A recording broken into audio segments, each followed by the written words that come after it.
In architecture, a perfectly symmetrical cube is a design ideal. In acoustic engineering, it is a mathematical disaster. To understand why this symmetry fails and how to fix it, we have to strip the space down to its physical limits using 4 distinct scientific domains. We begin with Domain 1, the geometrical baseline. Our test environment is a perfectly empty 8 by 8 by 8 foot box. These rigid boundaries establish the room's core physical properties, resulting in 512 cubic feet of volume and 384 square feet of surface area. This small size forces us to consider the mean free path, which calculates the average distance a sound wave travels before hitting a wall. Here, we model sound as a wave packet that bounces rapidly between the boundaries. For this exact cube, the mean free path is remarkably short, only 5.33 feet. This short path means sound strikes the walls so frequently that the physical materials of those walls will dominate the room's acoustic signature. This ray tracing model stops working at low frequencies. Below 300 Hz, we must transition to Domain 2, the wave domain. Down here, bass energy behaves as discrete standing waves called room modes, which lock into place between parallel walls. To predict where these standing waves form, we use the Rayleigh room mode equation. The formula factors in the speed of sound, the room dimensions, and integers representing the order of the wave. The most destructive of these is the axial mode, a standing wave that reflects between only one pair of opposite walls.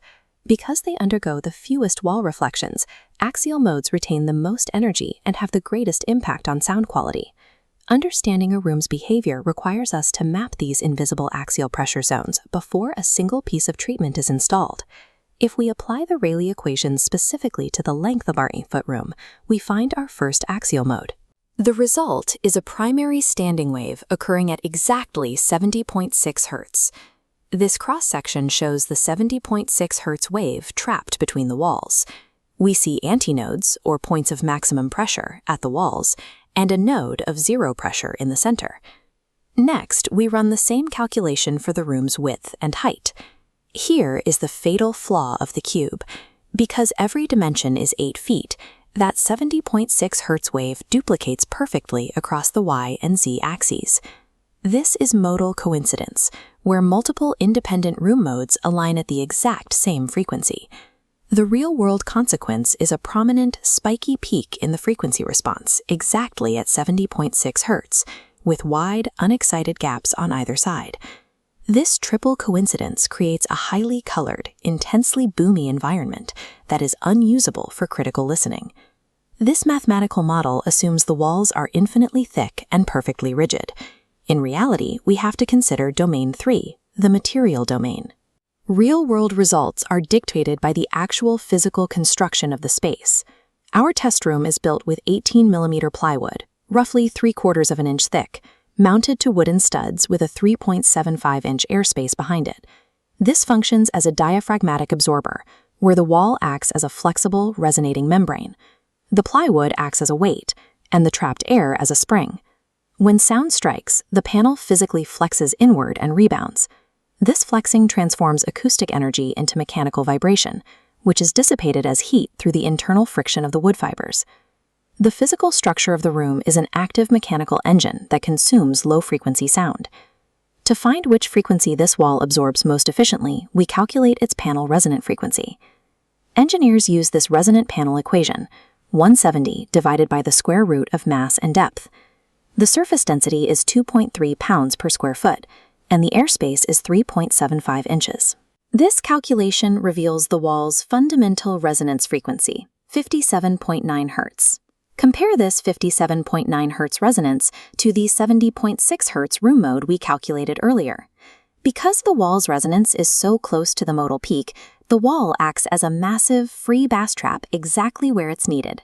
The natural flexibility of the 18mm plywood effectively damps the destructive 70.6 Hz energy, actively saving the room from its own perfect geometry. This mechanical absorption brings us to our final metric, Domain 4, the time domain. We define reverberation time, or RT60, as the time required for a sound pressure level to decay by exactly 60 decibels. This is calculated using Sabine's reverberation equation, which balances total volume against the room's total absorption.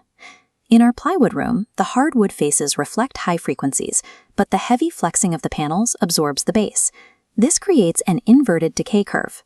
On a waterfall plot, the low-frequency ridges drop us like a steep cliff, while the high frequencies taper off over a long tail. This is the opposite of a masonry room, where low frequencies ring out indefinitely, while highs are quickly absorbed by soft surfaces. Looking at the combined performance of the 8-foot room, the geometry fails on paper, but the material construction saves it in practice. The room functions as a coupled physical system, where dimensions dictate where pressure builds and materials dictate how fast it dies.